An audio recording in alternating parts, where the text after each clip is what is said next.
Hello guys, and here I'm giving a demo about the chat system that is using MERN stack and what's it called, GraphQL subscription, and GraphQL subscription is using WebSocket under the hood.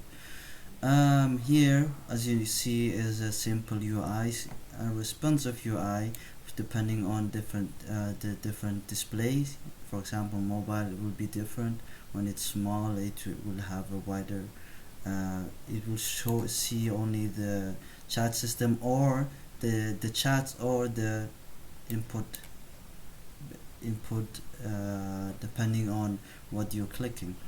Let's create a chat room now because it's empty.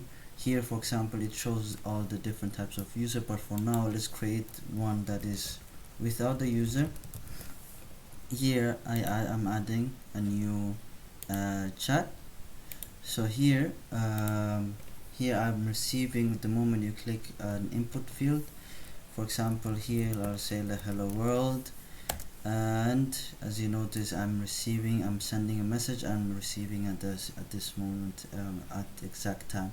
To showcase how it is working with different users, I have logged in with a different browser. Here here it's a different browser, alright, with a different user. So let's check this is the user that is using for this browser.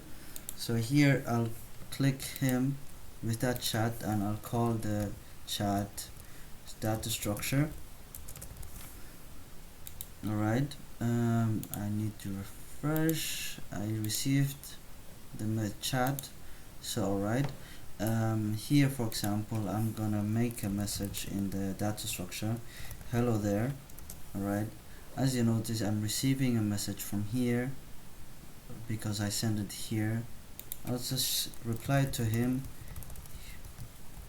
Alright, as you notice, I received the message instantaneously.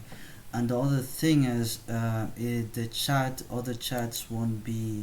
other people won't see it if you don't have it. For example, this guy doesn't know there is a chat called programming, and he will never receive the messages from the programming.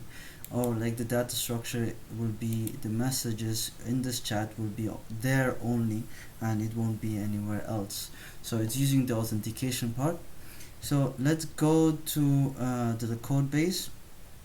Basically it's divided into four.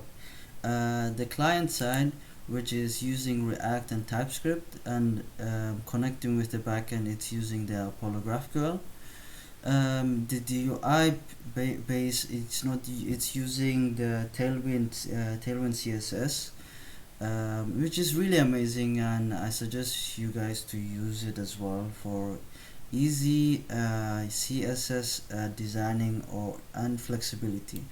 The backend, which is using Nest.js, it's a Node.js framework, Node.js TypeScript framework.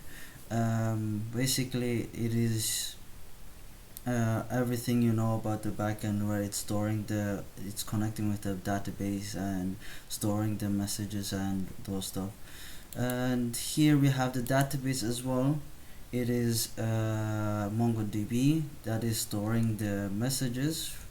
MongoDB Compass will showcase all the messages with the UI. As you notice, we can see the messages, but I think it's preferable if you do it the encryption way. But for now, to showcase for the demo, I showed it in this way. Another thing is Nginx. Basically what it does is it is handling the URL connection, whoever is connecting to. For example, if you're going to the front end, it's calling in the port 3000, but if you want to use in the backend, it should be a different port and no one can see that. And to connect all the services, for each folder there is a Docker file that is creating the images, and during the runtime it looks like this. So for example, the chat API is the backend, the MongoDB is the database, the chat web client is the front end, and the chat web engine X is the what's it called, the engine X that is handling the routes or the URL IP addresses. I guess that's about it, and yeah, thank you very much for listening, and thank you for listening until the end, and take care. Have a good day.